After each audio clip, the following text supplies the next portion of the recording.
তৃণমূল কংগ্রেস ২৯টি লোকসভা আসন জেতার পর রাজ্যের বিভিন্ন জায়গায় পঞ্চায়েতের বিজেপি নির্বাচিত জনপ্রতিনিধিদের বেছে বেছে আক্রমণ করছে বলে অভিযোগ করেছেন দলের মুখপাত্র সাংসদ শ্রমিক ভট্টাচার্য। তৃণমূলের রাজনৈতিক সংস্কৃতিকে অব্যাহত রেখে ভোট পরবর্তী বিচ্ছিন্ন হিংসা চালিয়ে যাচ্ছে। বরানগরে একজন প্রতিবন্ধী ক্রিকেটার কমল সরকার,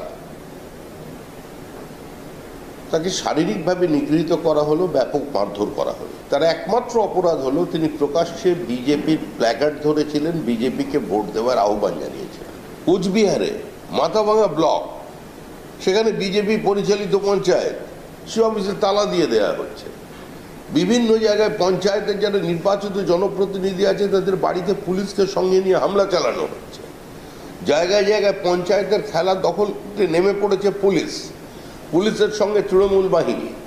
তৃণমূল কংগ্রেস ২৯টি আসন পশ্চিমবঙ্গে জিতে, মানে এই লোকসভা নির্বাচনে পশ্চিমবঙ্গের নিরিখে সর্ববৃহৎ দল হয়ে তারা সর্বাত্মকভাবে বিভিন্ন নির্বাচিত জনপ্রতিনিধিদের ওপর আক্রমণ করছেন।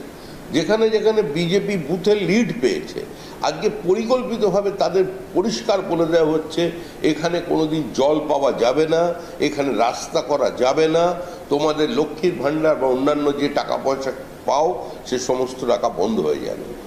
এই প্রতিহিংসার রাজনীতি কবে বন্ধ হবে?